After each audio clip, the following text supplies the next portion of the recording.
เที่ยวทุดงได้ตามป่าตามเขา แต่ว่า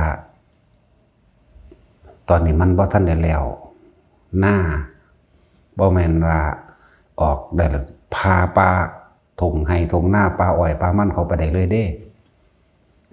จังหวัดซุมื้อนี้มันบ่ได้คือเก่าแล้วถ้าสิไปนี่คือต้องไปที่มีสาขาของเจ้าของเองมีหมู่พวกสหธมิกเจ้าของเองคือไปแบบคือไปวัดป่าหุบใหญ่ไปหาอาจารย์นนท์จังสิไปมันสิมีผู้คุ้มครองให้เห็นบ่ล่ะคือคนท้องถิ่นคนพื้นที่เขาจะรู้จักคุ้มครองให้ คือเฮาพวกเฮาไปแล้วพวกเน้นนโมไปนั่นแหละบ่แม่นบ่ให้ไปโดยทั่วไปเลยระวังหลายอย่างคือไปวัดป่าหุบใหญ่อาจารย์นนท์อาภากะโลคนนั่นแหละพวกเน้นนโมไปแน่พวกนั้นไปไล่อยู่ดอกตลาดแน่นั่นแหละแต่เครื่องของที่เฮาสิแต่งไปเอาให้เบาที่สุดอย่าไปห่วงการอยู่การกินอุยุอัญญะเอาไปหน่อยช่วงนี้มันหน้าหนาวสิก็ต้องมีสุดกันหนาวไปนำมาแหละสุดกันหนาวหรือถ้าว่าเป็นกฎก็ต้องเป็นเต็นท์จังเข้าไปนอนในหันใดอันนี้ผ้าห่มบางสุดสังฆาแล้วก็คือครบบริการ8นั่นแหละครบแล้วก็เพิ่มเติมเข้ามาอีกเป็นสุดถึงใส่กันหนาวแล้วก็ไปว่าแม่นว่าเที่ยวไปโลๆเลๆตามถนนหนทางตามเถียงให้เถียงหน้าเขาเจ้าแบบเขาเจ้าพันแล้วเขาตอนนี้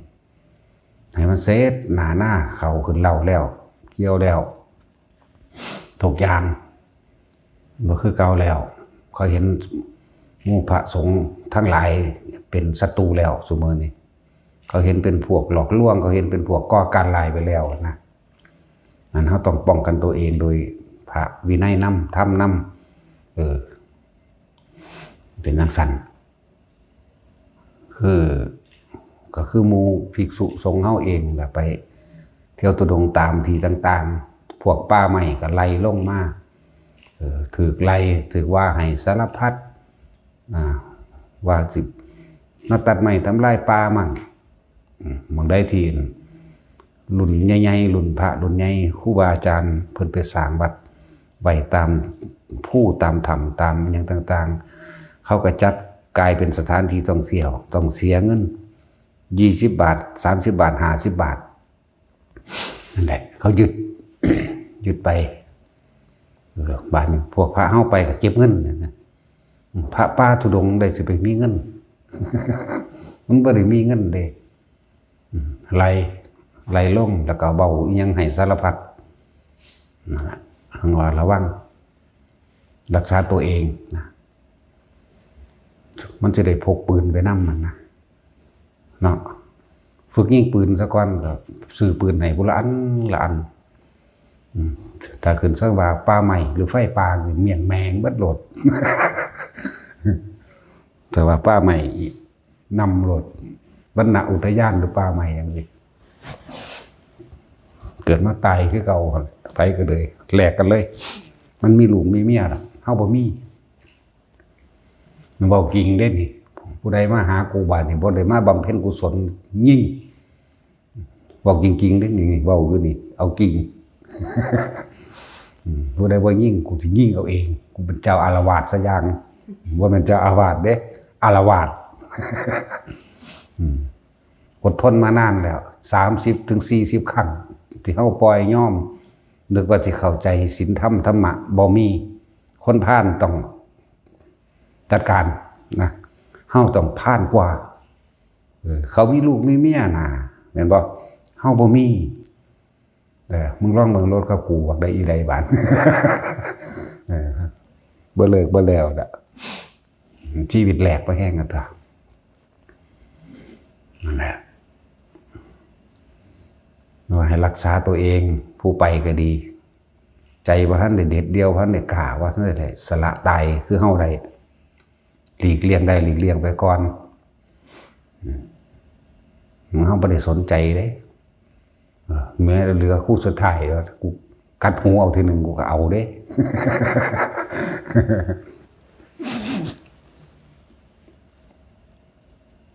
ช่างบอกไว้ตลอดองค์กรใดมากก็สร้างถ้าบ่มาบำเพ็ญกุศลประโยชน์บ่ให้ความร่วมมือไรหนีเบิดพอใส่กำลังใส่พระเนรเฮาตีละครั้งรัวๆร่วมตัวกันถือไม้เท่ามนาสามมาผู้ละอัน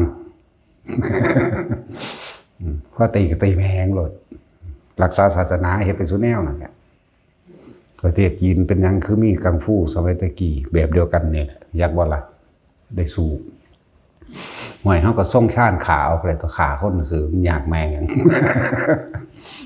เนาะจังว่าผู้ไปทุดงค่ะลบหลีกลีเอาปอกป้าใหม่โคตรพ่อโคตรแม่นบ่ได้ปลูกไว้ดอกแต่ก็ลบหลีกเอานะเขาสิหาว่าเฮาตั้งแต่มันคือยานพวกเฮาไปเห็นตัดใหม่ไปเห็นยิ่งสัตว์ป่าไปเห็นหลายๆอย่างก็เลยไล่เฮาหนีแต่ว่ามันสิหาว่าเฮานั่นไปตัดใหม่ไปทำลายป่าไปเฮ็ดนั่นเฮ็ดนี่เสียหายนั่นแหละนี่คือความจริงที่ทุกคนผ่านมาแล้วตัวเฮาเองกับประสบการณ์มากคือกันแนวมื้อนี้อย่างสั่นแหละแต่พวกเขาขายเองนั่นบ่เป็นหยังโจรถูกกฎหมายพวกนี้พวกเป็นโจรถูกกฎหมายสำนักพุทธก็บ่ได้ซอยเฮาเด้แต่ว่าอาศัยสำนักงานพุทธศาสนาแล้วก็ตั้งเงินเดือนขึ้นแล้วก็ตั้งกฎระเบียบตั้งกฎหมายมาควบคุมพระเด้ให้กินน้ำพระกะคักเล่นอันบ่ล่ะแล้วก็รู้สึกว่าสิเก่งรู้สึกว่าสิใหญ่กว่าพระธรรมรู้สึกว่าสิใหญ่กว่าพระวินัยอีกเนาะว่าแต่มีคนไปฟ้องมาว่าให้เฮาโลดเด้แล้วก็บ่ซอยเหลือหยังเฮาเด้บ่ได้มีงบประมาณอีหยังกับพวกเขาเด้กับพวกสำนักพุทธเด้นี่บ่มีรัฐบาลก็บ่มีเด้บ่มีเลยป่าไม้ก็ค่อยมาลั่งควานอยู่เรื่อยเนาะศัตรูกันเลยล่ะเฮากับป่าไม้มึงมาโลดบาดนี่ไผบ่ยิงกูสิยิงเอง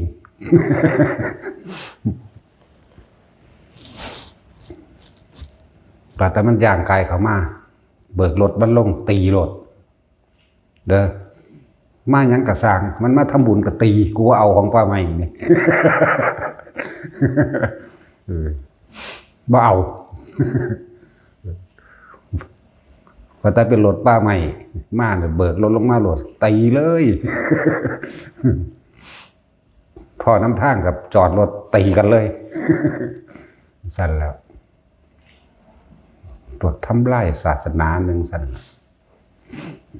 จะคิดได้ว่าเขาสิซอยยังเฮามันก็หาเขาขายเองหรือพวกเจ้านายเขาพวกนายทุนพวกรัฐบาลขายเองว่าเป็นยังถูกกฎหมายที่ละลอยสุ่งพันสุ่งขนกันไปไหลกันไปลมชาวบ้านไปเก็บเห็ดจับเผาทานจับเห็นว่าเนี่ยพวกกันมีทีทำกินสปกอย่างต่างๆเขาโดดไปดูดไปไถไปปรับไปหาเรื่องจับเขาพวกว่าไม่ละตัวดีแล้วผู้ใดเห็นแนวนั้นเด้อสิบอกให้ถ่ายรูปไว้แล้วก็ร่วมตัวกับชาวบ้านให้ร่วมมือกันเด้ถ้าเขาบ่ปกป้องตัวเองไม่มีใครปกป้องเขาเด้จะไปหวังว่าจะได้รับความยุติธรรมจากพวกเขาเด้พวกนี้เป็นอิทธิพลอย่างหนึ่งในการทำมาหากินเด้ขึ้นไปลุยมันอยู่ในป่าใหม่โลดลุยมันอยู่หม่องมันโลดสู่คนหลายบ่ได้ไปหอด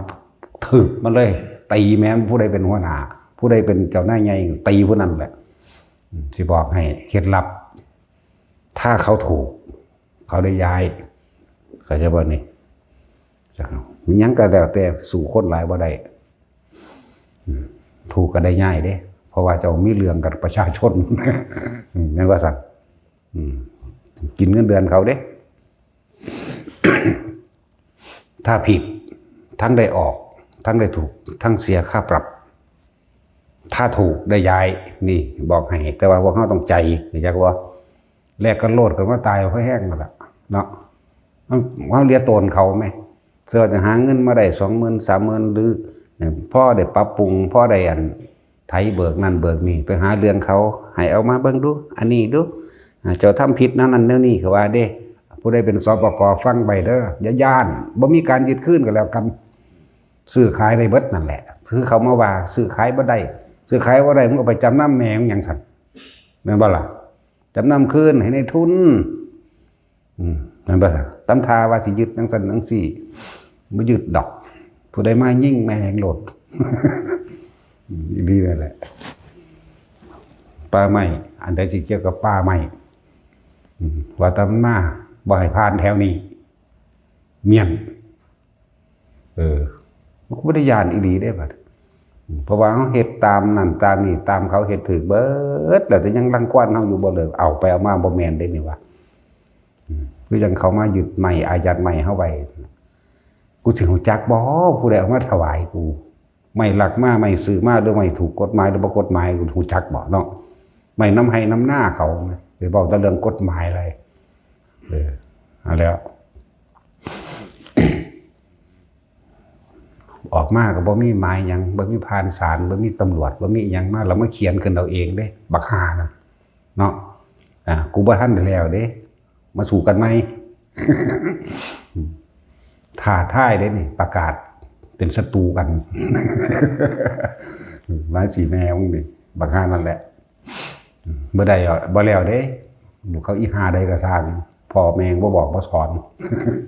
มึงบ่รู้จักอะไรเป็นประโยชน์บ่เป็นประโยชน์เนาะเขาเฮ็ดประโยชน์เลยมึงไปซอยน้ำท่วมทั้งใดมึงไปซอยทหารยิงกันอยู่ทั้งใดมึงไปส่งกำลังเขาสนับสนุนส่งน้ำอาหารหรือว่าก็น้ำท่วมทั้งใดคนทุกคนอยากเดี๋ยวมึงไปซอยอยู่บอกนี่เด้เอามึงนี่เด้กูดีบอกแต่เรื่องกฎหมายมึงสิมาอายัดใหม่เข้าไว้700,000 กว่าคนเบิ่งดูอยากได้เงินไหมอยู่ในอำนาจนั่นแหละบักหัวหน้าใหญ่อุทยานนั่นแหละบ่ได้แล้วได้นี่ให้มันมาหาเรื่องแถมสั่นมีการคู่เขาอีกถ้าบ่อยากให้ฟ้องเอามา 40,000 ว่าซั่นบ่ได้ฟ้องได้กูฟ้องมึงอยู่ กูกระทามึงอยู่คือกันเขามาใหม่เด้อบาดนี่บักใดอีใดก็สร้างแต่เบิ่งแล้วบ่แม่นคนมีคุณธรรมศีลธรรมอีหยังบ่มีประโยชน์ชีวิตเขาก็มีค่าซ้ำยุ่งแหละคนบ่มีความดีบ่บาปเด้ซ้ำยุ่งแหละนั่นแหละแต่ถ้าคนดีจะไปสู้เขาได้แม่เขาทำการก้าวตู้ใส่ไหลหรือเบาเล่นคือเขาบอกให้เบาเด้อบ่จะไปเบาแต่คนดีก็คือคนที่สร้างประโยชน์ให้กับสาธารณชนคนหมู่มากได้พวกนี้เลวหาอยู่หากินซื้อดอกเขาเอาไม้ไปเผาทานก็ไปหาจับเขาไปเก็บเห็ดก็ไปหาจับเขาซ้ำเขาเจอมาเห็ดเฮี้ยนสำนันสำนีนี่สร้างบ้านเมื่อกี้ต้นเขาก็เลิกดอกเนาะบ่เกิน20 ต้นดอกไปต้นบ่ได้ใหญ่ดอกบ่ได้ใส่รถส่งบักใหญ่ขนไปที่ละ10 กว่าคัน20 คันไหลลืมน้ำหลังกันดอกหน้านั่นแหละตนแลเป็นที่พึ่งของตนเด้อแต่ละคนเกิดมาตายอยู่แล้วตายเพราะสั่งความดีหรือเบิกทางความดีให้คนมีสัตว์เมียนมันจังเมียนบ่วะ พวกคนไทยมันเข้าใจคำว่าเมียนบ่ดันแปลว่าจัดการแม่งเลยสัตว์ เนาะตัดสินถ้าต้องแปลได้บ่ทันบ่ได้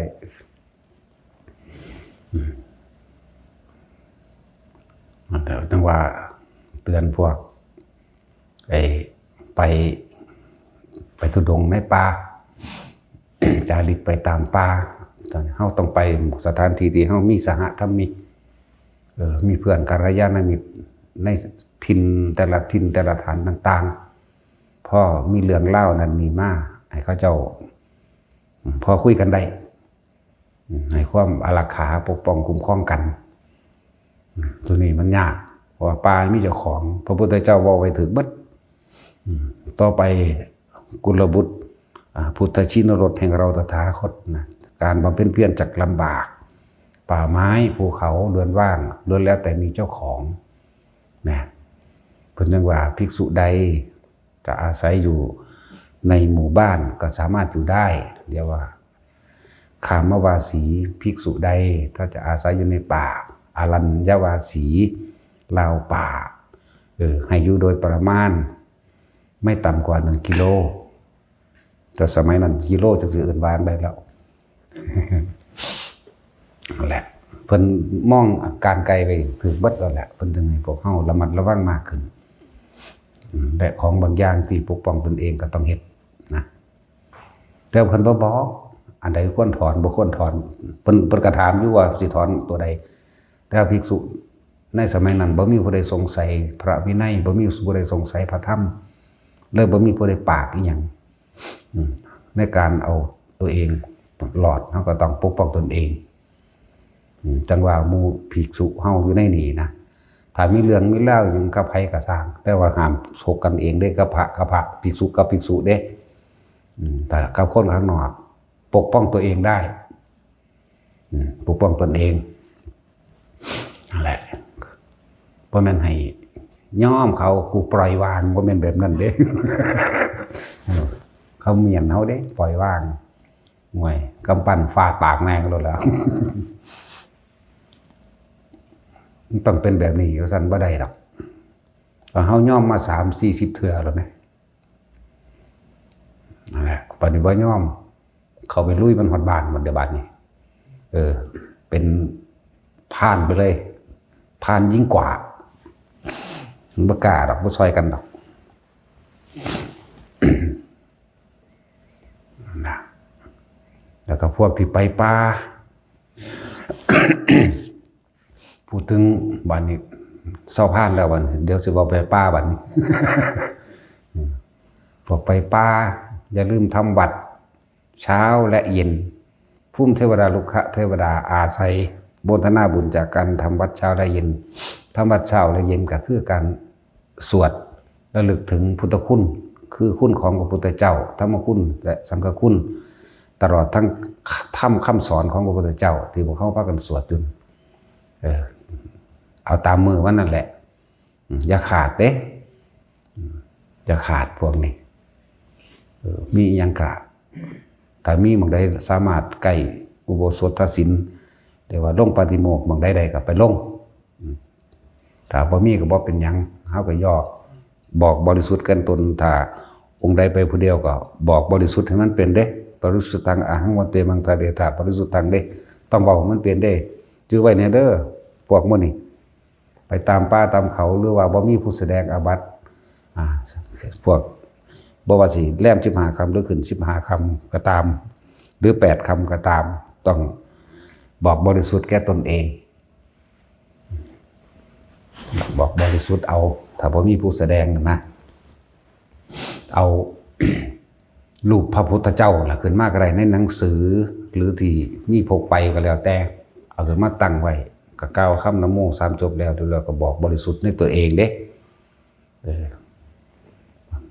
มันมีเหมือนเดิมไอ้ที่ว่าของลึกลับซับซ้อน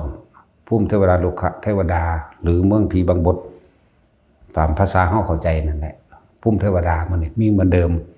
พวกนักพวกยากนักขุดคนท่านมีเหมือนเดิมเด้บ่แม่นว่าบ่มีเด้แต่คนเร็วๆเขาก็บ่ได้อยากใกล้ดอกแต่ผู้มีศีลธรรมแน่นึงนี่เขาก็อยากมาอยู่ไกลเพราะว่าเขาก็ได้รับความสุขเย็นลมเงาในพุทธศาสนาพากันสวดมนต์พากันทำวัดอันใดตามประสบการณ์ที่สวดมากก็คือสวดเบิดไหมจักสิวางเลยก็สิบอกพวกนี้มันก็บ่ได้ทั้งเบิดนะ สวดเบิดเลยอันที่พวกเฮาสวดมื้อนี้ธรรมจักรนั่นบ่มื้อนี้ธรรมจักรมื้อนี้ไอ้อาการวัตตาสูตรแม่นบ่มื้อนี้ของอีหยังจุติมันโ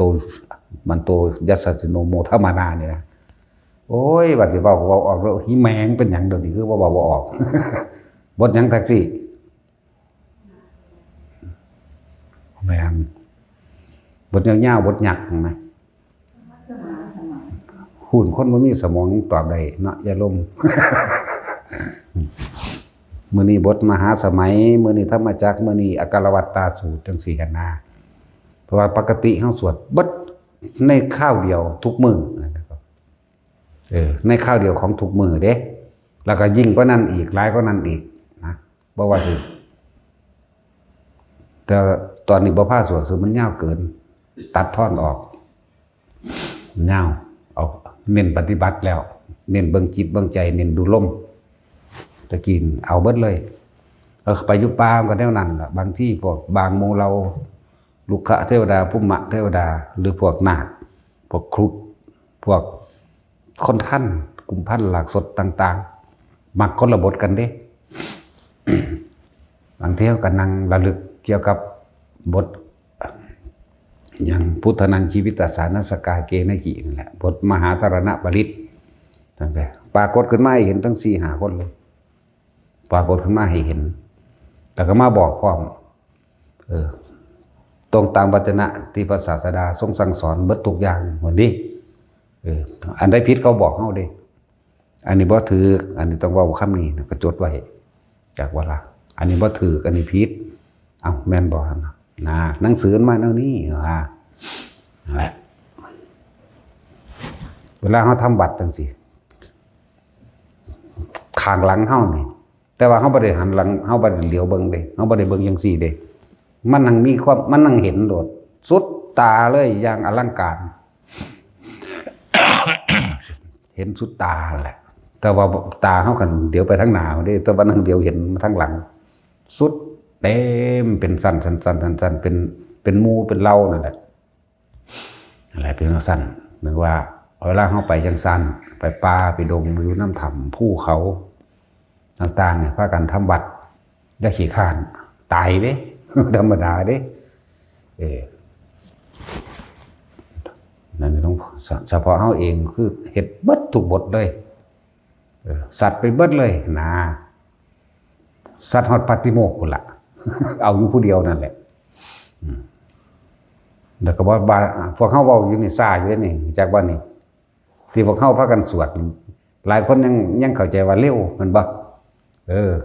รื่องสิสวดบทกรณีฟังกรณีจังมันตะกุสเลนะจันตังสันตังบันตังอภิเษเวจะสักโกอุจุจะสุหุจุจะสุวะจะสังมุตุสัตติมานิสันตุสักโกจะสุปโรจะอภกิตโตนี่หลวงพ่อสวดซ้ำนี่เข้าใจบ่ล่ะประมาณ4 ชั่วโมงจนจบทั้งเบิดประมาณบางมื้อก็ถึงบางมื้อก็ต่ำกว่าสวดแบบนี้สวดผู้เดียวนั่นแหละทุกมื้อตะกี้เต็มมหาธารณปริตปรากฏโตให้เห็นเลยบางพวกก็คือจังเขาให้ใส่เฮานี่นะแบบเขาคิดถึงพระพุทธเจ้าเขาได้เป็นเทพเป็นเทวดาแบบนี้เพราะอาศัยบทพุทธคุณบทนี้เป็นการระลึกถึงการระลึกถึงพระพุทธเจ้าเด้จากว่าล่ะพวกเจ้าแปลเบิ่งแน่เด้อคำแปลมันนั่นแหละให้ใส่ก็มีเขาเคยเห็นที่เฮาบ่เคยเห็นที่เนาะเขาอายุเขายืนได้สั่นโอ้ยเขาบ่ทันพ่อมืออยู่ สินะเขามันบ่ทันโดนนั่นนะบัดนี้บทมหาสมัยจังซี่โอ้ยบ่ต้องห่วงมีการรายงานตัวคือข้านฟังพุ่นล่ะมีการรายงานตัวเด้อันใดผิดเขาก็บอกตัวนี้บ่ถูกนะแบบนี้แต่สำหรับพวกเฮาหาย่นย่อเอาก็ได้ดอกว่าเบิ่งแล้วขี้ข้านนะหลายกว่าเนาะแท็กซี่ขี้ข้านท่องจำบทสวดต่างๆเด้บทสวดต่างๆมันเป็นคำสอนพระพุทธเจ้าเด้เอาตรงตามพระไตรปิฎกนั่นน่ะโอ้ยตะกี้สิว่าเฮาสิคัดลอกบทต่างๆได้เนาะไปคอยมันบ่มีในหนังสือมนต์พิธีทั่วไปเด้ซั่นเนาะหาจดเอานำพระไตรปิฎกมันลอกมาจดเอามหาสมัยสูตรนี่โอ้ยสว่าสิจดเอาทั้งพระไตรปิฎกบทนั้นบ่ได้มันก็อะแน่แล้วพูดแล้วจงไปเอานำอีพ่อใหญ่บัวพุ่นว่านี่จังได้บทเต็มนะอีพ่อใหญ่บัวบันตาดจังได้แล้วก็ถามเพิ่นอีก ว่าสวดยังแน่ยังแน่เพิ่นก็บอกหัวขอไปแล้วไปเฮาก็เอามาสวดนั่นแหละมีหลายกว่านั้นอยู่แต่พวกเฮาคือสิบ่นั่นดอกขี้คร้านแต่ซ้ำนี่ก็ปวดฉี่ปวดเหี่ยวล่ะเห็นว่าแท็กซี่รู้สึกวางสั่นอยู่บ่ยามใดสิแล้ว จะไปแล้วทั้งสั้นแล้วแต่ก็บ่แม่นนั่งแบบนี้เฮานั่งยองๆตลอดนั่งยองเข้าใจว่านี่ใน4 ชั่วโมงนั่งยองๆเอาเด้มันชินนั่นแหละคือว่าตัวที่เฮาท่องจำอย่างต่างๆมานั่นน่ะล้วนแล้วแต่มันเป็นคำสอนเพิ่นบทใหม่ๆที่หมู่พระเถระ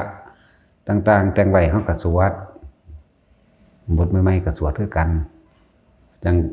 พวกพระหงส์มหาการุณิโกก็เป็นเขาเจ้าแต่งระลึกถึงความชนะของพระพุทธเจ้าเด้บ่แม่นที่ออกจากพระพุทธเจ้าเด้จากเวลาที่ออกจากพระพุทธเจ้าก็บ่มากปานใดแต่แต่งใหม่ก็มีบทเก่าๆเลยก็มีเก่ากว่านั้นก็มีแต่ว่ามันบ่มีในหนังสือแต่สิพาว่าไปก็เดี๋ยวสิมาคัดกันอีกแหละเนาะ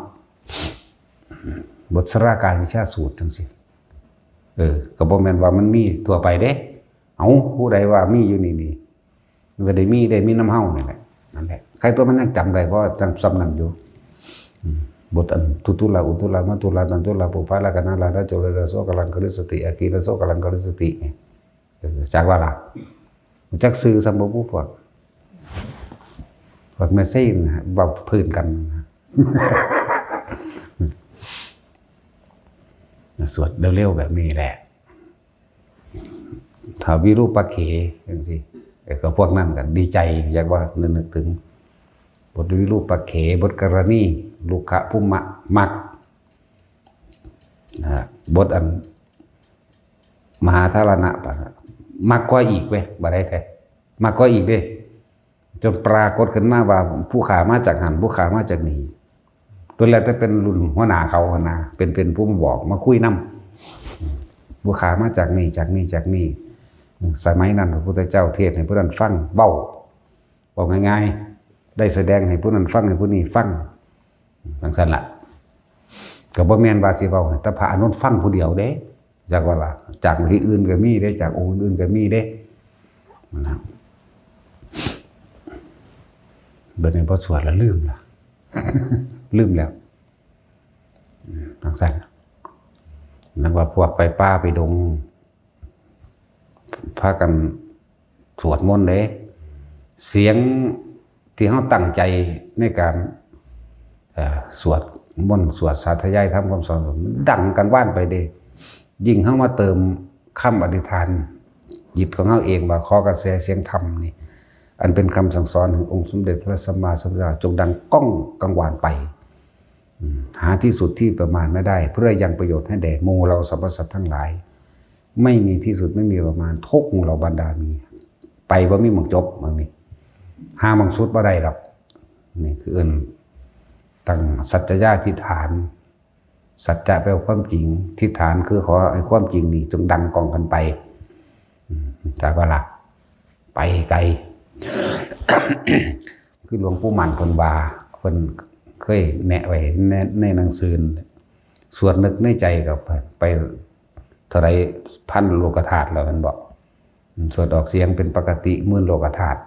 เหมือนธรรมดาที่เขาสวดอยู่นี่แหละถ้าสวดไอ้ตอนเต็มที่สันหาประมาณไม่ได้ประสันแสนโกฏโลกธาตุก็ว่าไปการสวดต่างๆนั้นมีประโยชน์ต่อญาติเฮาเป็นอันดับหนึ่งจากว่ามารดาบิดาปู่ย่าตายายจากที่ใกล้ชิดก่อนพ่อแม่เฮานี่ชาตินี้ถ้าเพิ่นตายไปแล้วจังซี่มันสิเป็นลูกขะเทวดาภูมะเทวดาหรือเป็นเปรตเป็นหยังหรือในขณะที่เฮาสาธยายออกไปปุ๊บสิได้รับความสุขเย็นอยู่แม้ชั่วขณะก็ยังดีเห็นบ่ล่ะชั่วขณะก็ยังดีเด้ถ้าพ่อแม่เฮาบ่ทันตายญาติเฮาพุ่นนั้นบ่ทันตายก็เป็นมารดาบิดาชาติที่แล้วเข้าใจบ่ล่ะชาติที่1บ่ทันตายยังมีชีวิตอยู่ก็เอาพวกที่ตายไปแล้วชาติที่2 3 4 5 6 7นี่มันสิแผ่ออกไปแบบนี้เด้ บ่แม่นของหน่อยเด้อมีอานิสงส์มหาศาลเด้อคำว่าสวดมนต์เป็นคำสอนพระพุทธเจ้าก็คำสอนพระพุทธเจ้านี่ได้ที่เฮ็ดให้พวกเฮาได้มีมื้อนี้จักก็ล่ะเฮ็ดให้ยื้อสืบมาเท่าเดี๋ยวนี้พวกเฮาว่าสวดมนต์นั่นนะก็บ่ผิดดอกมนต์ก็มาจากคำว่ามนะแปลว่าใจบทสวดหรือว่าคำสอนกำกับใจคำสอนที่ตรึงอยู่ในจิตในใจอาจจะว่าล่ะแล้วถ้าเฮาออกจากใจเฮาจริงๆบ่แม่นขี้เกียจบ่แม่นทำเฮ็ดไปซ้ำซ่าลักษณะว่าทำบัดแหละมาธรรมดาน่ะมันยังได้สิแล้วบ่ได้ตั้งใจอาจจะว่าล่ะนี่เห็นบ่ล่ะคำว่าตั้งใจนี่เห็นบ่นี่ให้มันออกจากใจตัวญาติเฮาทั้งเบิดจากใกล้ชิดก่อนใกล้ชิดก่อนขยายออกไปบางที่เขาสวดไปน้ำไห้ไปน้ำก็มีเด้สวดไปน้ำตาไหลไปน้ำอะไรขนลูกปื้อว่าไปน้ำบางที่ก็เป็นคือยังมีคนรูปหลังรูปแอวกะงอนหรือมีคนอยู่ข้างๆเขาก็มีเด้นั่นแหละเขามาโมทนาเขามายินดีเขาเฮ็ดได้ซ้ำนั่น อย่างสั้นเราจังว่าพากันตั้งใจเฮ็ดมันเป็นประโยชน์กับตนเองและผู้อื่นพร้อมอย่าพากันขี้ข้านทองบนขยันในการทรงจำเนี่ยทองบนทรงจำให้คล่องปากขึ้นใจแล้วก็รู้ความหมายเป็นอย่างดีกับคำแปลก็มีให้อยู่ด้วยสันถ้ารู้ความหมายแล้วมันมีแต่เรื่องดีๆเด้เป็นมาสันพระเจ้าบ่เคยสอนขับไล่บ่เคยสอนเบียดเบียนดอกมันแต่เฮาน่ะว่าเอาเองอันใดมันถูกต้องเป็นของเพิ่นเบิดอันใดมันบ่ดีเป็นของเฮาเพราะตีแหนงเลยตีปากมันหมดพอป้าใหม่ลงมาเนี่ยดึงมันลงมากระเถิบเลยนี่เป็นเฮาเองจากว่าล่ะบ่แม่นเพิ่นบ่ว่านำดอกเพิ่นมีแต่สิตีปากเฮาแหละนั่นแหละให้ขยันให้ตั้งใจแล้วก็บ่สูญหายได้สิบอกให้สิ่งที่เฮาตั้งใจใบดีแล้วสิ่งที่เฮาสวดกำกับใจเฮาไว้แล้วมันบ่ได้สูญหายไปไหนสิ่งนี้สิไปกับดวงจิตนี่เลยเข้าใจบ่ล่ะไปกับจิตวิญญาณเฮาไปเลยนะไปกับจิตเฮาเลยตัวนี้เฮาตายจิตสุดท้ายอาจจะตายโดยการระลึกถึงบทสวดมนต์บทใดบทหนึ่งอย่าลืมเด้อสั้น3หมดเด้รู้จักบ่ดีบ่ดีใครควรพิจารณาถ้าไม่ตรงบรรลุไปพร้อมหมดเด้แต่อันนี้ก็เป็นกลางๆไว้ก่อนคนที่นึกถึงบทสวดตายนะอย่างน้อยก็สวรรค์สั้น3จากบ่นี้สั้น3สวดมนต์ตะพื้ได้พวกนี้สีสุดขาวใสมือสุดขาวแบบมื้อนี้ก็แม่นขาวเขียวเหลืองอ่อนแล้วก็เขียวอ่อนชมพูอ่อนตัวเป็นกลุ่มตัวสวดแต่คนที่สวดใดสำคัญคือธรรมจักรแน่อธิตะอนัตตะหรือมงคลสูตรต่างๆมันนี่หลายบทที่ดอกแต่เขาสวดได้แล้วเขาตายไปแล้วสัวเขาไปสวรรค์สันใดสันหนึ่งมีภิกษุผู้ทรงฤทธิ์อยากว่าขึ้นไปแสดงธรรมอยู่ดาวดึงอยู่ดาวดึงมันสิมีดอกมันพระมันนั่นนะเขาจะร่วมกันมาเวียนเทียนบ้านเฮาว่าเวียนหลอบอยู่ในจุฬามณีแล้วภิกษุผู้ทรงฤทธิ์ตรงนั้นก็สิแสดงธรรมแสดงธรรมกับบทที่พวกเขาจำไว้แหละจักบ่มื้อนี้เพิ่นอาจแสดงไว้ไปถือปั้วบรรลุธรรมเป็นอรหันต์เลยก็มีจักบ่ล่ะถ้าว่ามีผู้แสดงธรรมบางที่ในระหว่างธรรมกลางที่เทวดาสนทนาคุยธรรมะกันเองบรรลุเลยก็มีเด้จากบ่นี่จังซั่นแล้วบ่นั่งเลื่อนขั้นก็เป็นเลื่อนขั้นไปขึ้นข้างบนก็มีแล้วมีอยู่เด้ว่าบ่มีเด้แต่ว่ามันหน่อยบางคนที่ตั้งใจจริงนั้นหน่อยนะ100 ล้านละ1อยู่ดอกไว้ 100 ล้านละ1ประมาณนี้แหละพอคนอยู่นี่มัน7,000 ล้าน แสดงว่าบาง70คนละมั้งเนาะ 7,200 ล้านบาง70คนนั่นแหละว่ามันบ่ได้สูญหายไปไสเด้อถึงกันนั้นว่าสุว่าเฮาบ่พ้นลงมาเกิดเป็นมนุษย์ต่อของเก่าเด้เวลาเฮามาท่องบทนั้นบทนี้ท่องได้เร็วๆไวๆเพราะว่ามันมีของเก่าที่มันอยู่ในจิตเฮานี่แหละมันบ่สูญไปไหนสัญญามันมีเหมือนเดิมอย่าบ่ขึ้นอยู่กับว่าเฮาสิประสบในปัจจุบันขณะนั้นแบบใดคือสัญญามันมีเหมือนเดิมมันอยู่ในจิตเฮานี่แหละจิตเป็นที่ศูนย์รวมสรรพสิ่งทุกอย่างอยู่แล้วบัดนี้ในตอนนั้นเฮาไปฟังพระเพิ่นคือหลวงพ่อเว้าเรื่องอันนี้เอาเองบ่ทันได้อ่านหนังสือออกดอกสวดได้เบิดล่ะอันที่บ้านๆเขาเจ้าสวดกันเพราะว่าสิเป็นพระองค์มหากรุณิโกอีหยังก็แล้วแต่บทสิริทิฏฐิอีหยังก็แล้วแต่นี่บทอภิธรรมต่างๆนั่นน่ะบทกุศลธรรมะหรืออภิธรรม7นี่ไปนั่งฟังเขาเจ้าเที่ยวเดียวบ่ได้ท่องอ่านหนังสือบ่ออกจำได้นี่แหละคือมันมีของเก่าเรียกว่าเก่าก็คือเก่าเฮาเดี๋ยวนี้แหละที่พวกเฮาสั่งสมไว้เดี๋ยวนี้แต่ว่ามันไปประสบพอดีในปัจจุบันณขณะนั้นเพิ่นเปิดเลยเรียกว่าเหมือนกับว่าเปิดสิ่งที่เฮามีอยู่เปิดตรงนั้นปุ๊บมันก็รับเข้ามาเลยฟังเทีเดียวนึงเด้นั่งได้เลิกโรงเรียนมาจังซี่บัดนี้เริ่มเขาเจ้าอ่อนสวดอยู่ในโบสถ์นั่นแหละหาลังมือไปฟังฮอดปาฏิโมกข์แต่อยู่ข้างโบสถ์เด้เขาจะบ่เข้าไปดอกฟังไปมันก็หึมไปนำได้เด้อล่ะ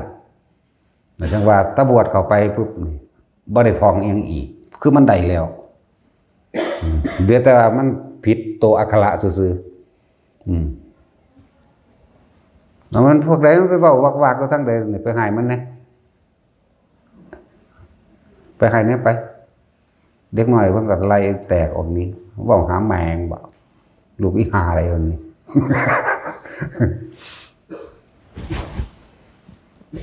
มันคงยิ่งได้ไกลเป็นสี่แหละ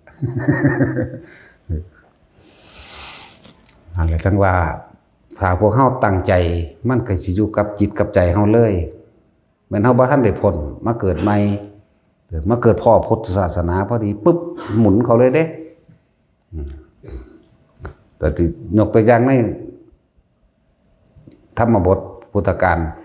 คือภาษีวลีสิเขาเจ้าก็บวช7 ปีก็บรรลุอรหันต์ของเก่าเขาเจ้าเบิดด้วยนะภาษีวลีพระสุวรรณะพระเลวตะพระสังกิจจะกุ้ยหลายกระดอเน้นไหมเนาะแล้วเน้นอรหันต์อย่างสั้นแหละนั่นคือของเก่าเขาเจ้ามีแค่มีผู้ใดสะกิดปุ๊บตัวเก่ามันจะพุ่งขึ้นมาแล้วปีนหน้าต่อเลยว่าบางองค์โกนหัวทีเดียวบรรลุอรหันต์อย่างสั้นแหละความจำก็เหมือนกันพอเขาสังเกตเขาอ่านหนังสือว่าคือผู้เฒ่าผู้แก่เนาะป้าตัวเป็นหนังสือมาจำยังได้เร็วครับแต่นี่เขาว่าของเก่าเขาจะมีอยู่แล้วนะคือญานั่นแหละเราสื่อหน้าอ่านอันนี้ให้แม่ฟังแม่ก็อ่านนั่นแหละครับพอถ้าอ่านจบแล้วเอาบัตรแม่สิบาได้บัตรนี้เบิ่งเด้อมันสิผิดบ่ผิดจักโตมันตั้งเงินคือหยังนี่เขียนหนังสือบ่ได้หรอกเวลาให้เขาเห็นหยังเขาเอานิ้วมือไปโปะแปะโปะเอาแปะโปะเอานะแต่ว่ากันนับเงินแม่นๆอยู่แต่ว่าอ่านหนังสืออะไรกันนับเงินแม่นๆอยู่แต่เฮาล่ะว่าเป็นหลักเงินเพิ่นเบาหลายดอกก็ทีละ5 บาทหูมันหลายคักก็ได้นั่นน่ะเงินเก่าเหลี่ยมมันนั่นน่ะเนาะสงสัยแล้วหลักประจำอันนี้บ่หลักเงินไผเราหลักเงินยานั่นแหละเราใส่กับตาหมากไว้แต่ค้อนได้หน่อยไหมเนาะได้ทีละบาทนึง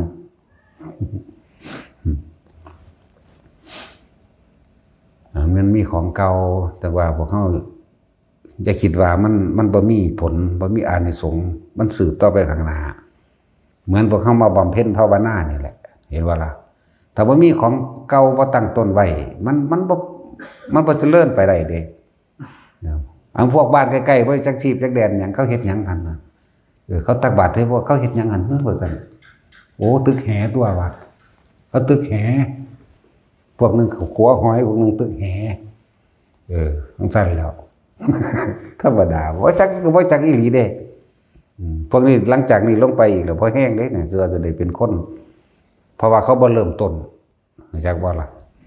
บ่เริ่มต้นใหม่ถ้าเริ่มต้นมีก้าวแรกแล้วมันก็มี2 3ต่อไปตัว เป็นเขาบ่เริ่มต้น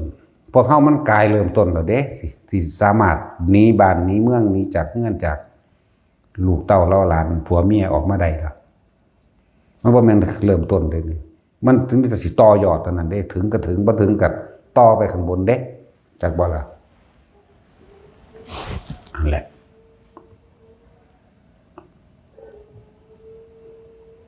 โอ้อันนี้หมาบ่เป็นคนเพิ่นบอกอยากเอาอย่าเด้อหลับกันหน้าเฮาถ้าอยู่หั่นล่ะสูอย่าเพิ่งเข้าว่าหมาย่านผีก็มีได้อยู่นี่แต่สิมันวันใหญ่ปานนี้ศาลาไว้ตูๆตีๆยายหอมมันแหละ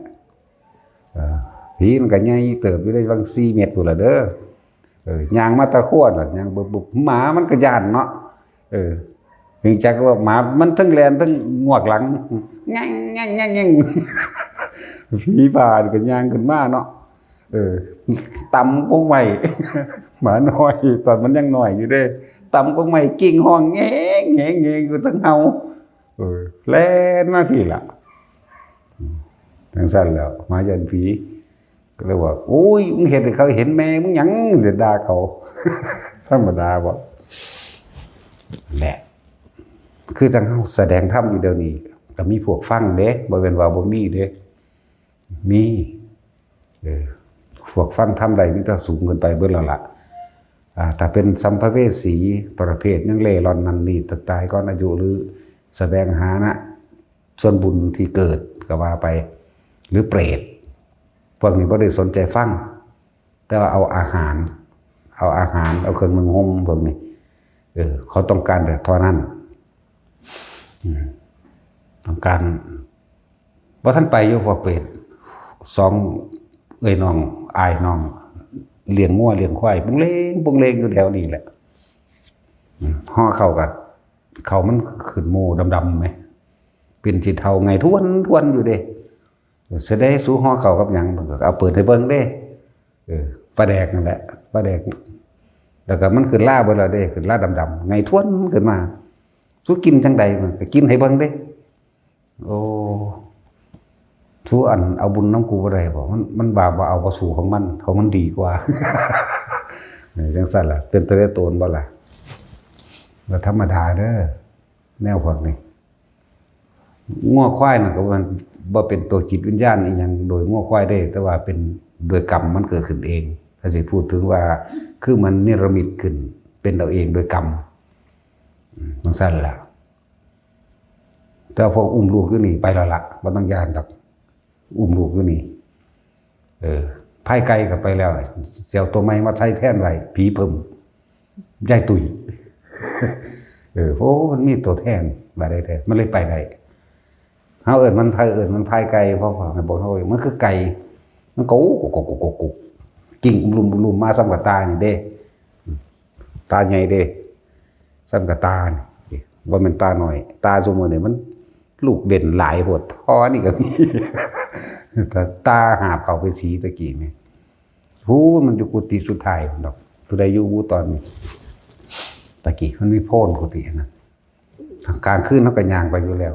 กุกไปก็กิ่งอุลุมมากอ่ะ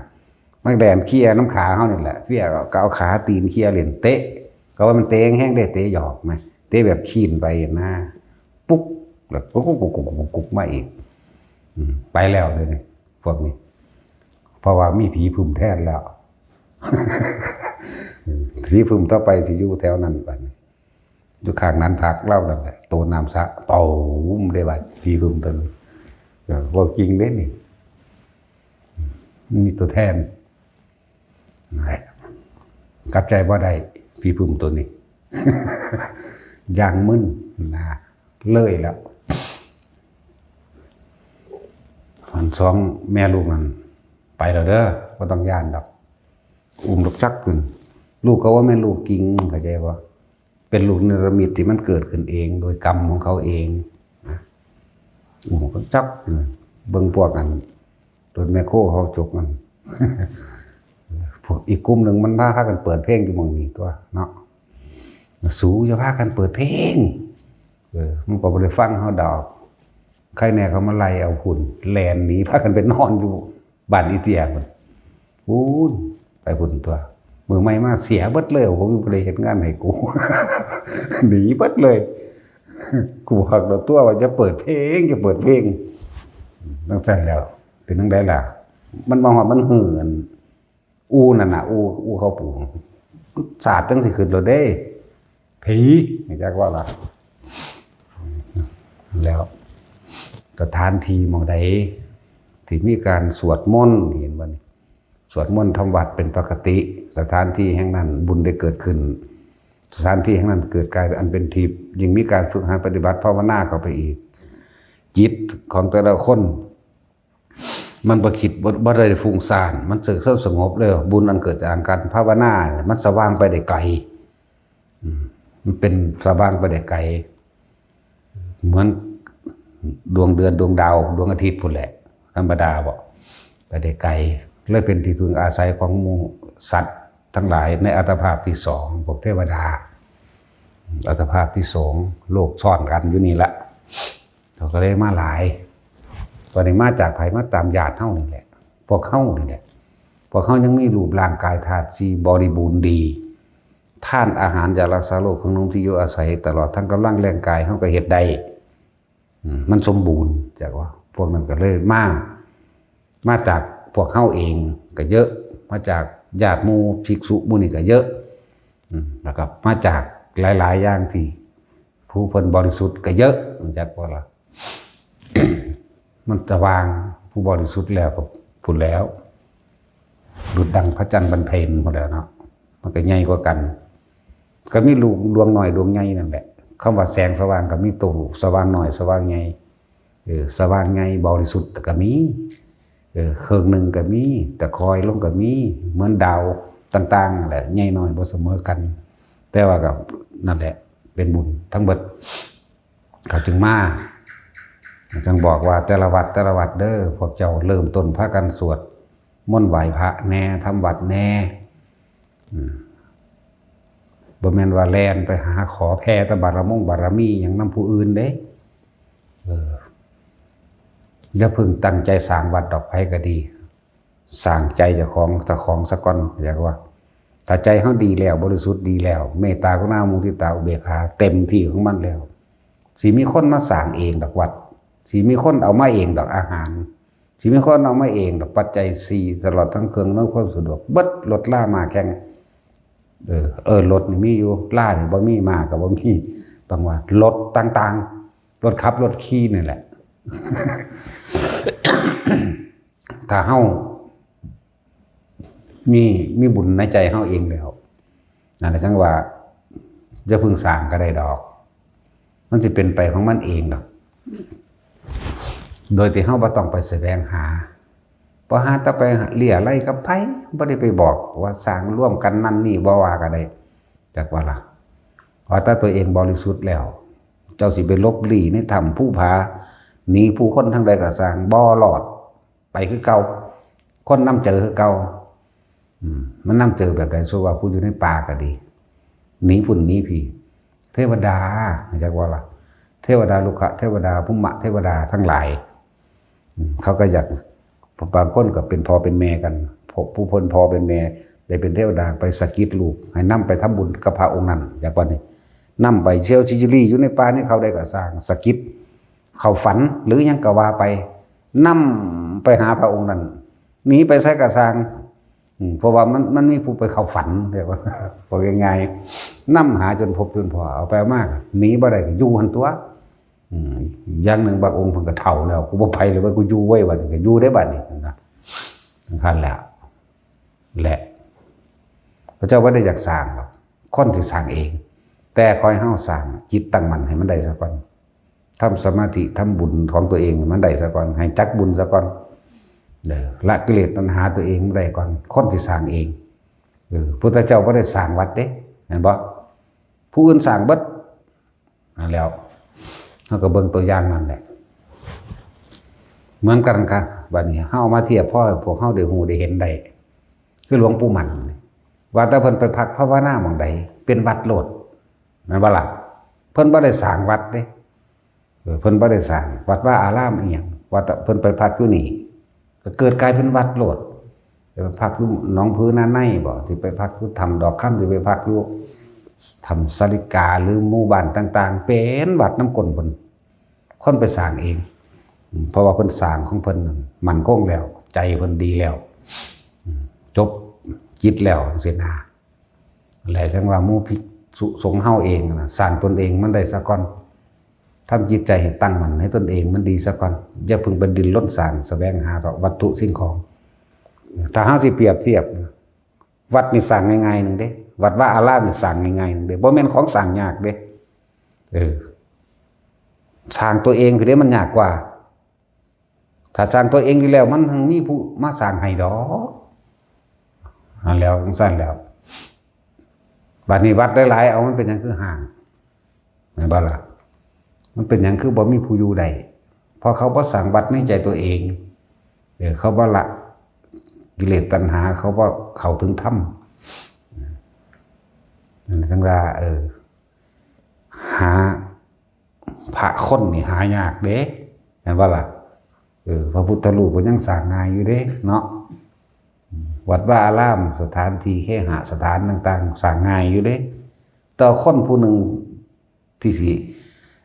เปลี่ยนตัวเองให้กลายเป็นพระอะไรนี่ยากที่สุดยากคือหยังจังว่าพวกใดวัดตามีวัดนั้นพวกเจ้ามาขอพระขอไปอยู่เขาบ่ให้ไปดอกพอพวกเจ้าเอาพระขอไปใส่เขาบ่ได้ไปตกแต่ได้อำนาจกิเลสไผเด้พระหลายๆมาขอเอาแต่ของคือบ่เฮ็ดเอาเนาะอันบ่ไปนี่ก็ไปเป็นเจ้าอาวาสแล้วแล้วบ่แม่นให้พระเป็นเด้พวกอยู่ในบ้านพวกเจ้าของวัดอีหลีนั่นแล้วจึงบอกในสำนักของเฮาพุทธคลุการามอย่าไปอยู่วัดบ้านอื่นอย่าไปอยู่วัดผู้อื่นอย่าไปอยู่วัดเก่าอย่าไปอยู่หม่องใดให้สร้างเอาใหม่เลยบอกเด็ดขาดโลดถือว่าวัดนั้นเป็นวัดห้างบ่มีผู้ใดโอ้ยนิมนต์อัญญาคู่พระอาจารย์อยู่จังซั่นซี่แล้วพอตาพวกเจ้าสร้างได้มีชื่อมีเสียงเกิดขึ้นมาแล้วเขาสิมาควบคุมพวกเจ้าเขาสิมาเป็นเจ้าอาวาสเองเขาสิมาบริหารถ้าเฮาแนะนำมันผิดทำผิดวินัยไม่วัดนี่สร้างมาแต่พ่อแต่แม่เด้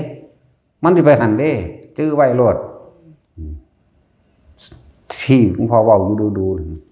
สิ่งใดที่ได้มาเพราะผู้อื่นสิ่งนั้นเป็นดุจดั่งของยืมเขามาถ้าหากว่าเขาต้องถามก็เป็นที่น่าระอายแม่นว่าซั่น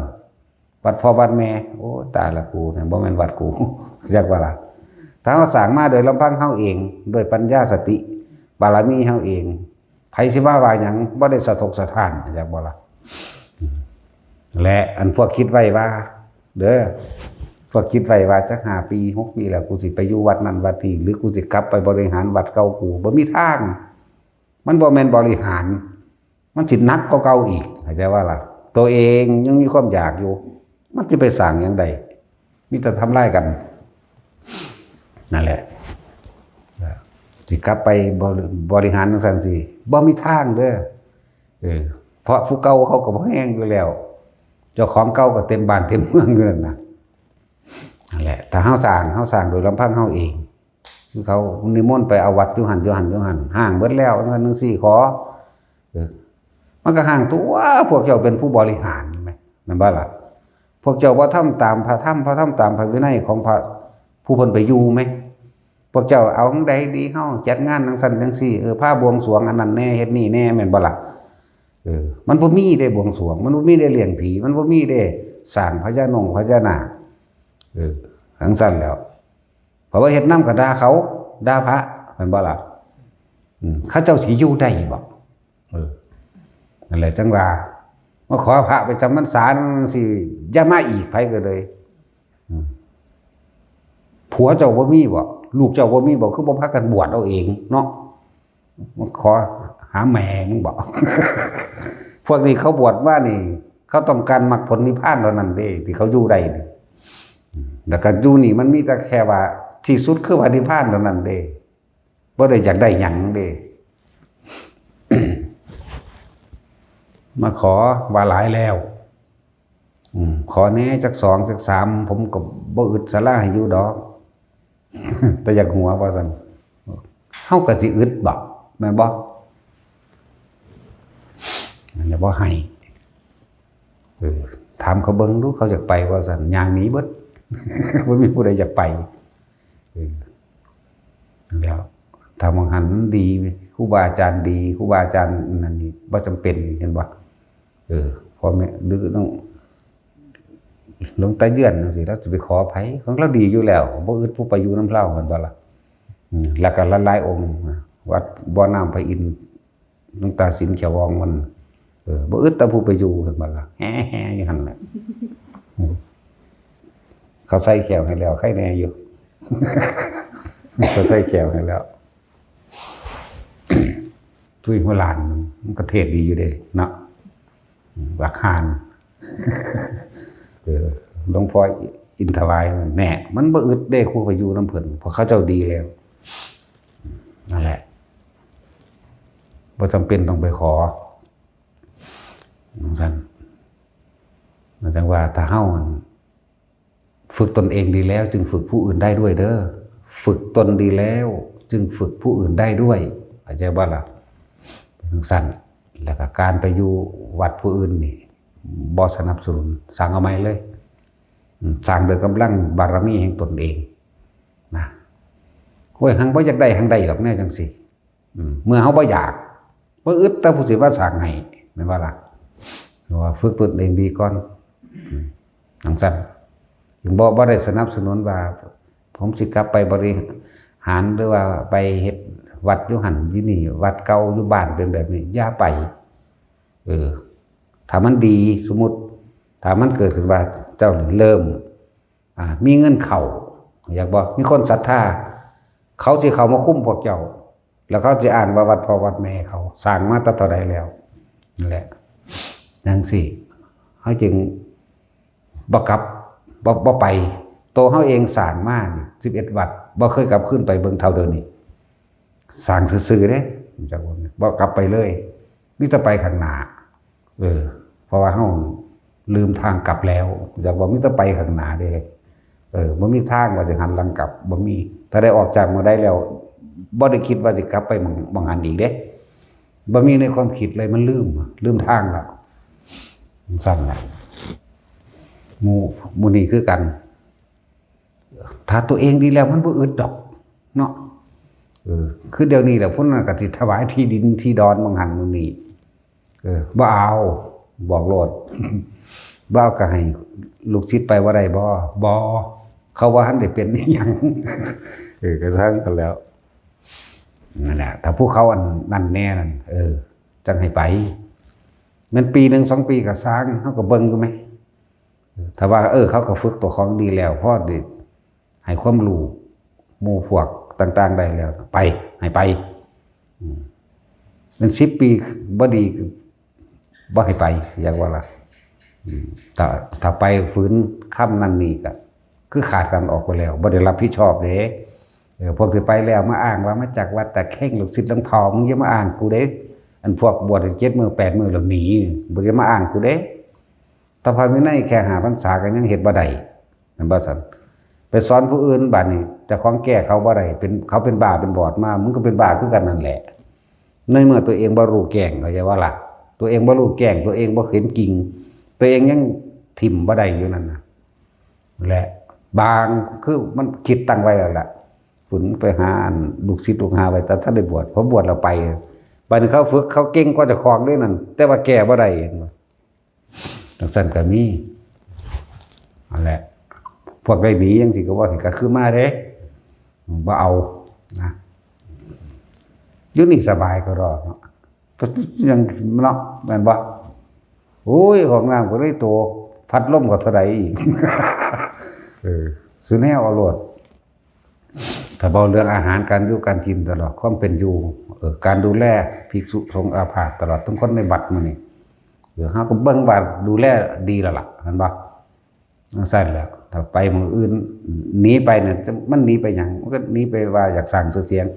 ว่าจำเป็นต้องสร้างดอกมันสิมีมาเอาเองดอกแต่เจ้าของดีแล้วเห็นบ่ล่ะ อย่างที่อธิบายไปนั่นแหละ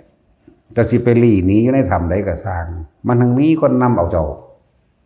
แต่เขาก็สิเฮ็ดนำเพราะหยังความบริสุทธิ์ใจความเมตตากรุณาเมตตาและที่ขาดบ่ได้คืออุเบกขามันเต็มอยู่ในใจนั่นแท้ว่าล่ะมันเต็มอยู่ในหั่น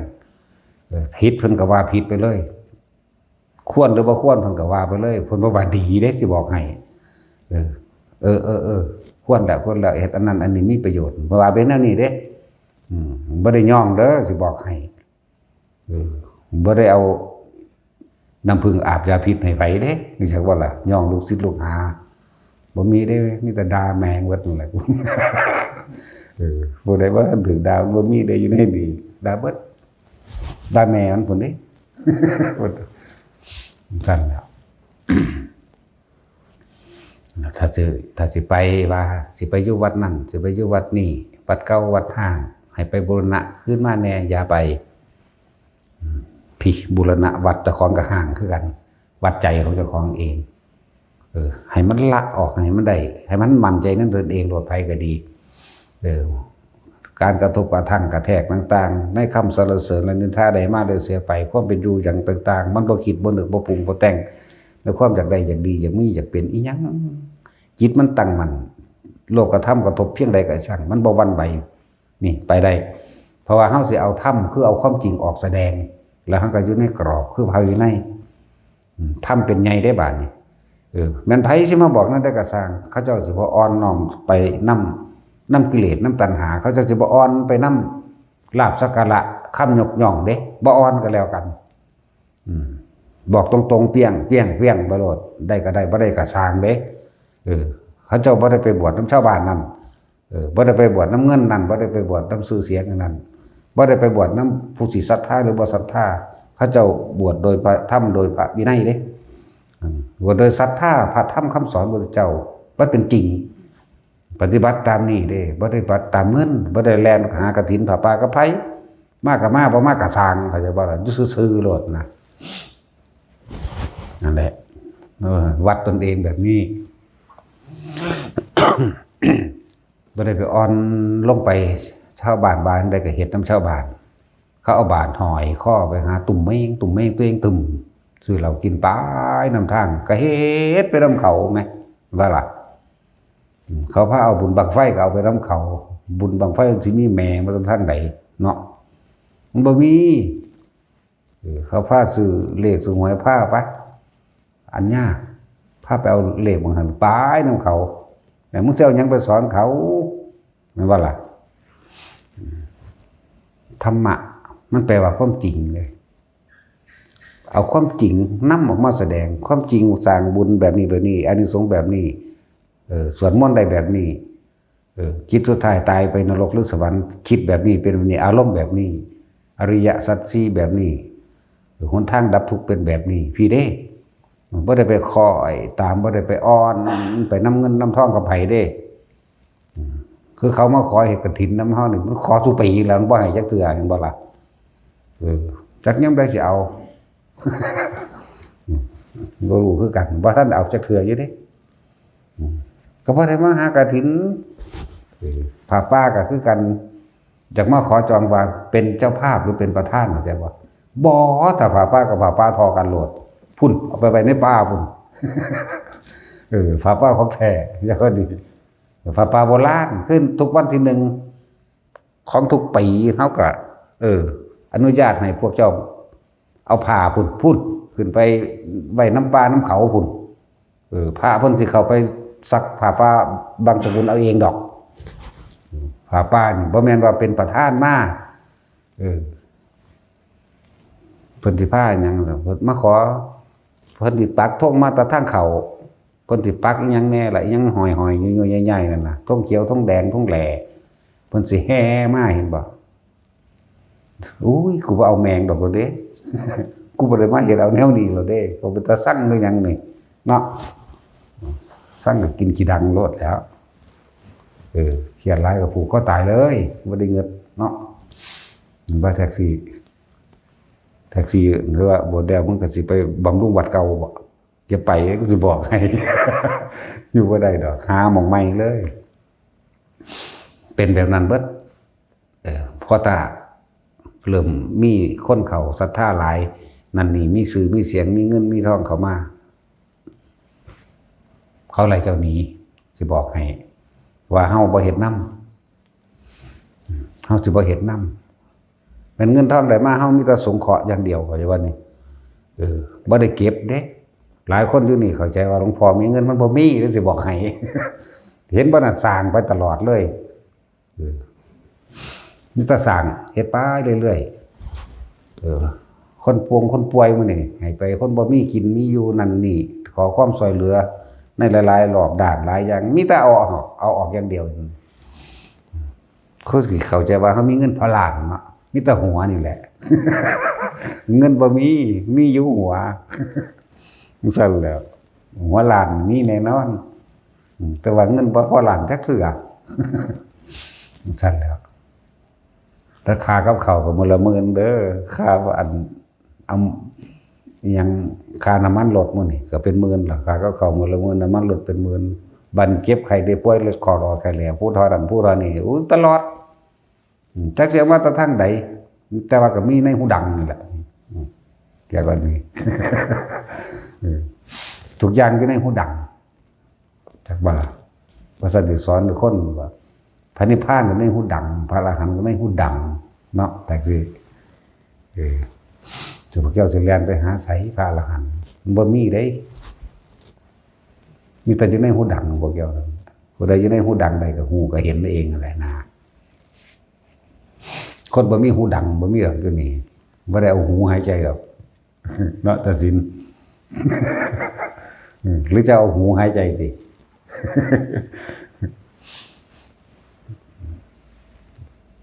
เตือนพวกขึ้นผู้ขึ้นผาขึ้นเขาสวดมนต์ทำบัตรจะขาดถึงวันศีลวันพระถ้าไปน้ำกันก็พากันแสดงอาบัติด้วยกัน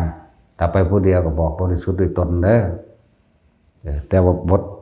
ต่างๆสาธยายธรรมต่างๆขาดบ่ได้บอกแล้วที่เขาเจ้าในสมัยก่อนโบราณจังบทกรณีอย่างสิภูมิเทวดาลุกขะเทวดาเขาก็เคารพพระอยู่แล้วสมัยตะกี้ก็ดีนั้นซุมื้อนี้ก็เคารพเหมือนเดิมนะแต่ว่าให้เฮานั่นพากันอุทิศบุญแน่อุทิศผลทานบุญกุศลกรรมดีออกแผ่กิจที่คนฉลาดทั้งหลายที่พึงกระทำบ่ควรลืมไปณสถานที่ใดควรผูกมิตรควรให้เมตตาความอ่อนน้อมถ่อมตนณสถานที่แห่งนั้นเด้นั่นแหละบทกรณีก็ไปแปลเอาเองนาคบางพวกอาจารย์ว่าล่ะมันก็มีฤทธิ์มีเดชอยู่ดอกแต่สำหรับเฮาบ่ย่านนะมีแต่สิต้มสมกินอย่างเดียวแต่พวกเฮาจะประมาทไปหลวงพ่อเว้าซื่อๆหรอกแต่ว่าเฮ็ดอีหลีนั่นแหละ ก็คือบทวิรูปเขจังซี่เฮาสิบอกพวกหัวหน้าเขาไว้แล้วหัวหน้าคุ้มพญางูตระกูลวิรูปเขตระกูลสัพพยาพุตตะตระกูลโคตมะจังซี่นะนั่นแหละมันมีอยู่4ตระกูล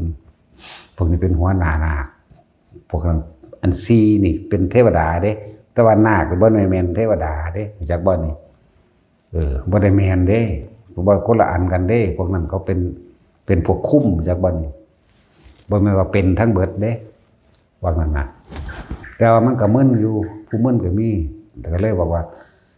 ไปทางใดแต่ละมื้อก็พากันระลึกนึกถึงบทวิรูปเขไว้แน่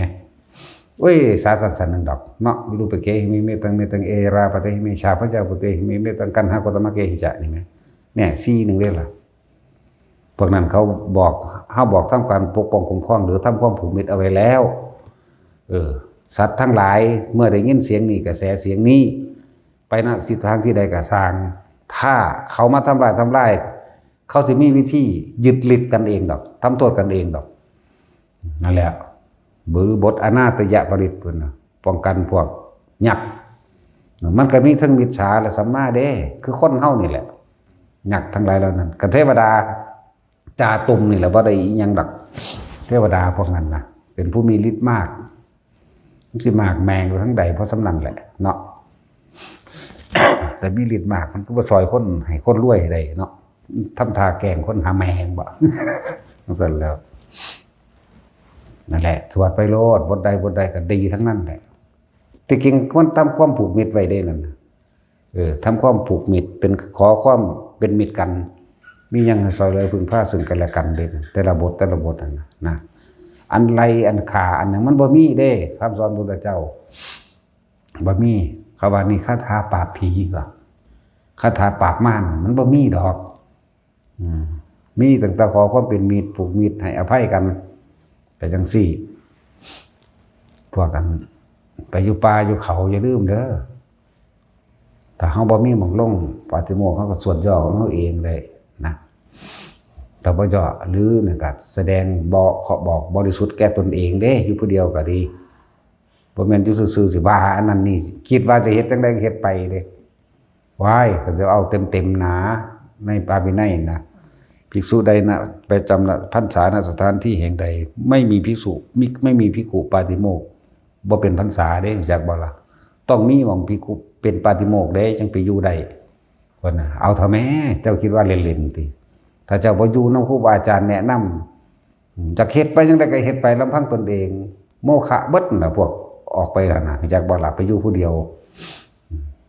เป็นไปทั่วเบิดนั่นแหละมีส่วนในความเป็นบาปแล้วต่อไปลองเบิ่งหน้ามันสิเก่งทำใดสุดท้ายแล้ว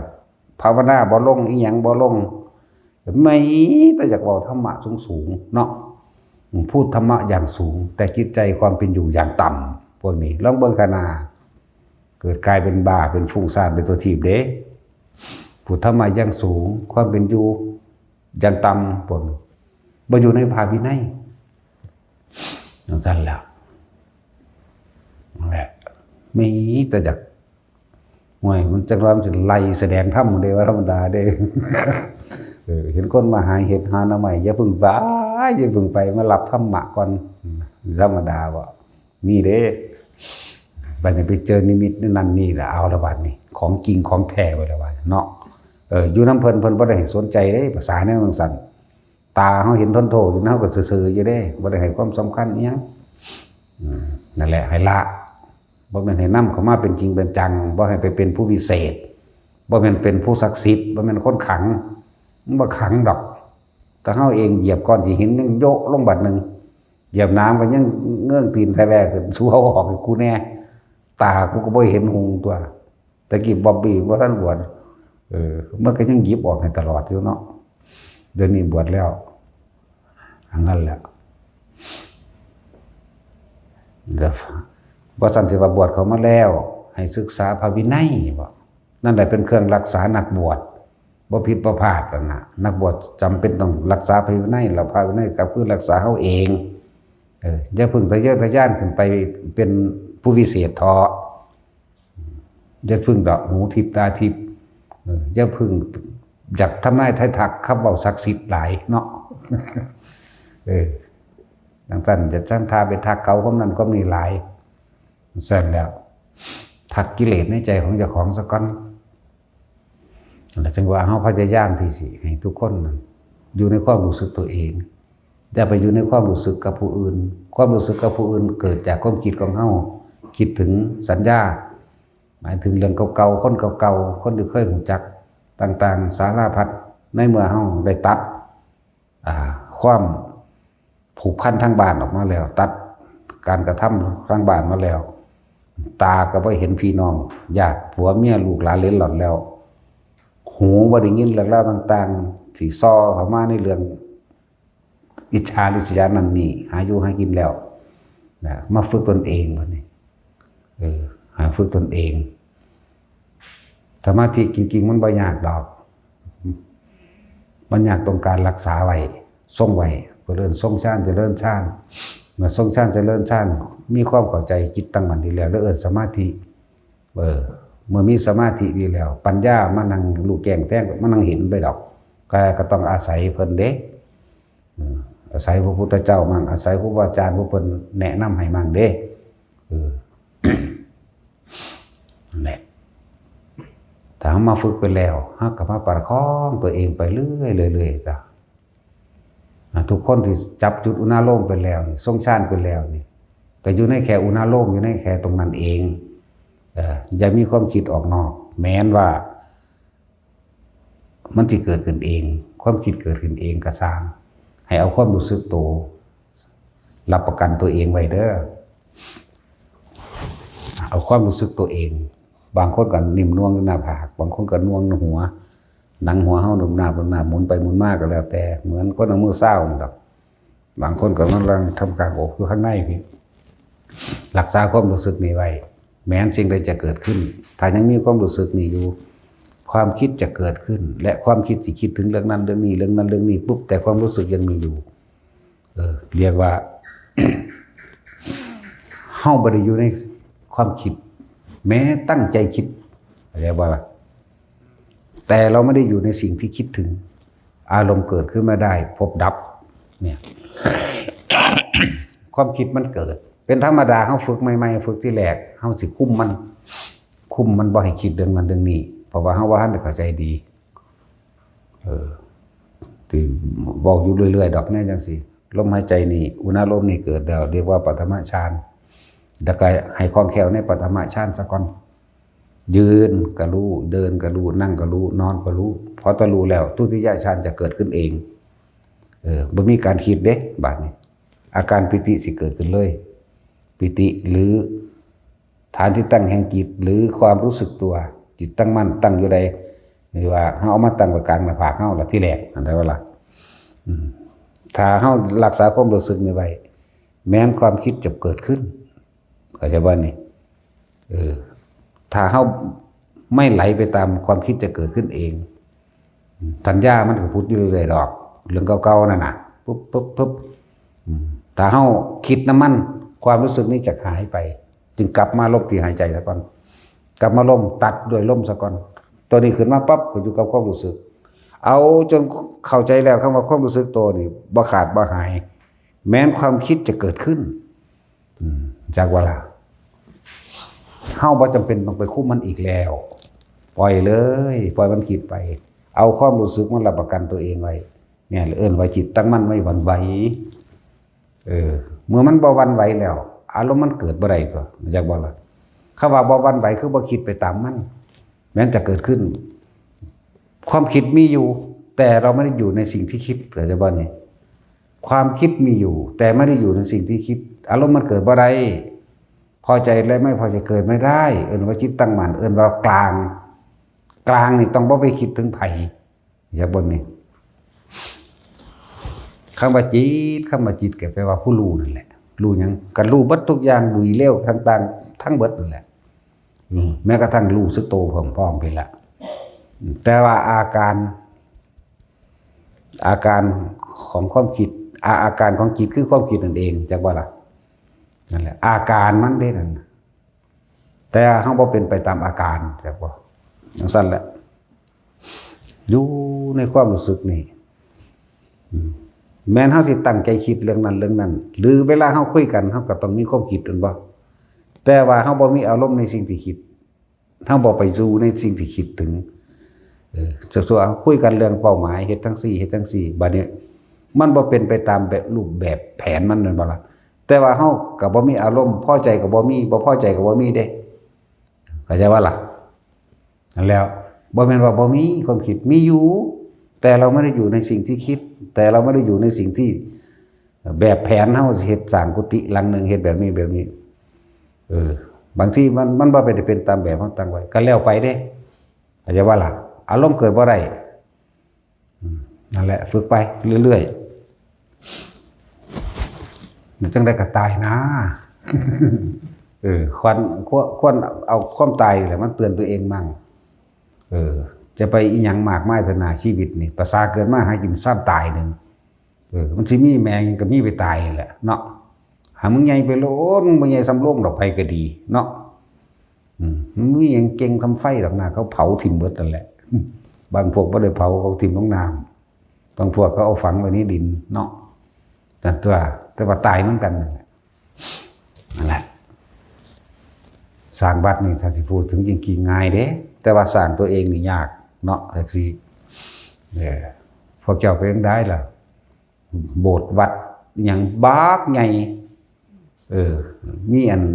คนใส่อยู่2ผู้เดียวก็มีของบ่ได้ว่าพระเด้แบบนั้นเข้าใจบ่ล่ะพวกฝวัดฮอดยามซื้อเลขก็ซื้อสารพัดมันสิจักโคตรแมงหยังดอกว่านั่นล่ะของเขาเอาไปเป็นคนใส่เนาะเอายังเฮาปีนี้มางั้นพิมพ์ซ่องแลนแจกซ่องเองแลนพิมพ์ซ่องเองแลนหานั่นหานี่เองผิดปึ๊ดจักว่าคนบ่ได้ให้ไปแสวงหาแนวหมู่นั้นจุนี่เฮ็ดไปแล้วบัดนี้ขึ้นไปหาแจกซ่องเองไปหาติดต่อร้านค้าบางหันมื้อนี้เอาเองเด้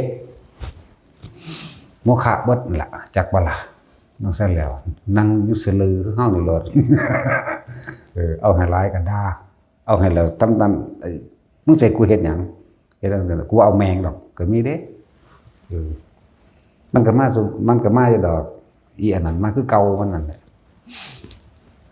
แนวนี้ก็มีเนาะซั่นมีอยู่ในกูนี่แหละนั่นแหละบ่มนวนน่ารักน่าถนอมเรื่องนี้เนาะฟ้าจ่ายรถอีหานี่ก็เลยหั่นล่ะสร้างตัวเองมาได้ซะก่อนอย่างอื่นมันสิมาภายหลังนะแล้วจังว่าจะพึงทะเยอทะยานไปแน่จังซั่นเถาะ เห็นบ่วัดใหญ่ๆโบสถ์ใหญ่ๆศาลาใหญ่ๆบ่มีพระมีแต่คนเฝ้า 2-3 คนพวกนั้นก็เป็นคนใส่ของไทบ้านจักบ่ล่ะมาแล้วภิกษุคนพวกนั้นเป็นดุจดังว่าบุคคลผู้เลี้ยงโคเฝ้าโคอาศัยมูลโคนั่นแหละเป็นเครื่องอยู่เครื่องกินบ่ฝึกหัดปฏิบัติธรรมในตัวเองบ่รักษาแบบบ่รักษาวินัยบ่มีธรรมบ่มีวินัยอาศัยเฝ้าวัดปัดกวาดสะดาแนวเล็กๆน้อยๆพอได้อาศัยเขากินถึงเวลาเขาพาเห็นหยังก็เฮ็ดน้ำเขาถึงเวลาเฮ็ดผ้าปงผ้าป้าก็ว่าจะเอาวาดประทับตาให้นะว่าล่ะเขาก็ไปหานั่นนี่มาล่ะเขาก็แบ่งเงินกันจากเพิ่นก็ได้อยู่ดอกจักน้อยอยู่แต่ส่วนมากไปจ้างหมอลำจ้างหมอลำจ้างดนตรีจ้างรถแห่จ้างนั่นจ้างนี่จ้างหีแมงหยังแน่ละเนาะของเฮาบ่เคยเป็นจังซั่นนะแล้วบ่รู้จักเนาะสมาทาน